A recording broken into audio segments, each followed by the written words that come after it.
êrişên grûpên tundrew li Bakurê Sûriyê gefan ser dever û Herêmên Kurdan jî çêdike. Bi hezaran Kurdên derbeder dîsa bûn aware û li ser rêya ketin. Biliyorsunuz bunlar Serokkomarê Tirkiye Recep Tayyip Erdogan got ku piştî Îdlib, Hama û Humusê hedef Şam e. Lê ji bo qeza û belayek rûne de meydan û istixbaratê de çavê wan li ser wê derê da ku ev meş li Sûriyeyê bidome.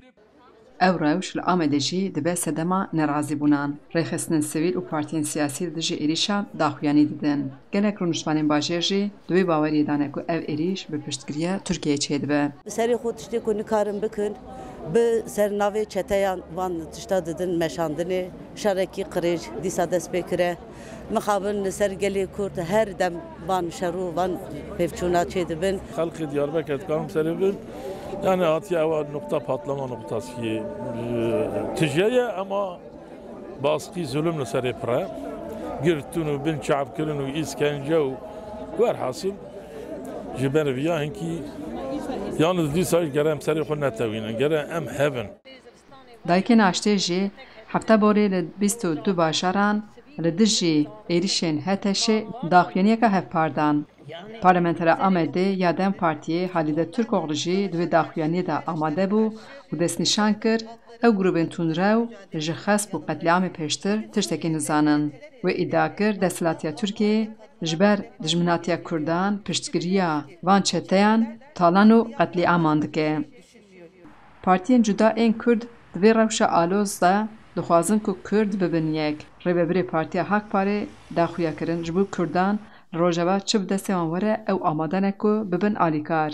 Em li Kurdistana Bakur li wida dilê me li wida ye lê em nizanin çê dikin çi nakin Heteşe ji alîkî de, ÖSO ji alîkî de, Sûriye ji alîkî de, Devleta Sûriye ji alîkî de êrîşa ser Kurda dikin. Milletê Kurd ne mecbûr e van eziyeta, van işkenca, van êrîşa bikişîne. Em li Wida Bakur çi destê me bê em ê alîkariya wan bikin, em wan ne o dilê me dişewite.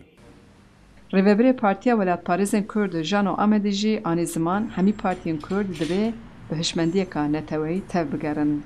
Yekrêziya mala Kurdî tune ye, ew jî ciyê xemgîniyê ye.